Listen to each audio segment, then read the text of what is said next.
আজকে আমরা ফটো তড়িৎক্রিয়া বা ফটো ইলেকট্রিক ইফেক্ট সম্পর্কে জানব।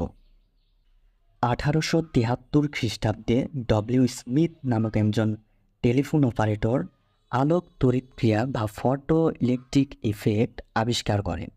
প্ল্যাঙ্কের কোয়ান্টাম তত্ত্বের মাধ্যমে ফটো তড়িৎক্রিয়া সর্বপ্রথম ব্যাখ্যা করেন বিজ্ঞানী আলবার্ট আইনস্টাইন, যার ফলে তিনি 1921 খ্রিস্টাব্দে তাত্ত্বিক পদার্থবিজ্ঞানের নোবেল পুরস্কার পান।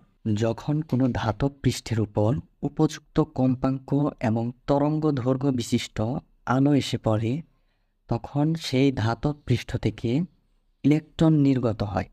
আর এই ধাতব পৃষ্ঠ থেকে ইলেকট্রন নির্গত হওয়ার ঘটনাকে বলা হয় ফটো তড়িৎক্রিয়া বা ফটো ইলেকট্রিক ইফেক্ট।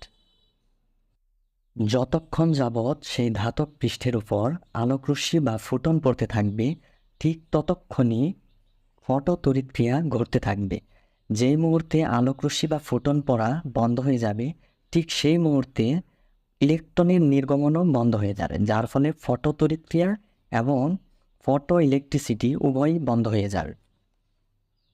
এখন আমরা দেখব আইনস্টাইনের আলোক তড়িৎ সমীকরণ।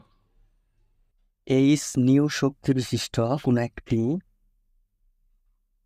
ফোটন কণা যদি ধাতব পাতের উপর আপতিত হয়, তাহলে ইলেকট্রনের সাথে ফোটনের একটি স্থিতিস্থাপক সংঘর্ষ হবে।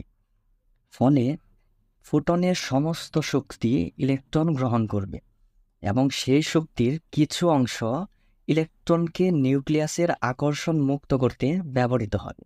যদি এইচ নিউ শক্তি নিয়ে ইলেকট্রনের সাথে সংঘর্ষ লিপ্ত হয়, তাহলে ডব্লিউ পরিমাণ শক্তি খরচ হবে ইলেকট্রনটাকে নিউক্লিয়াসের প্রভাব মুক্ত করতে, এবং বাকি যে শক্তি থাকবে সেই শক্তিটা দিয়ে ইলেকট্রনটি গতিশক্তি প্রাপ্ত হয়।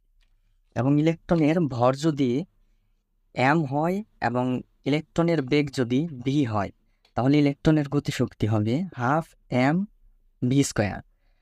অতএব শক্তির সংরক্ষণশীলতার নীতি অনুসারে লেখা যায় এইচ নিউ সমান W plus half m v square.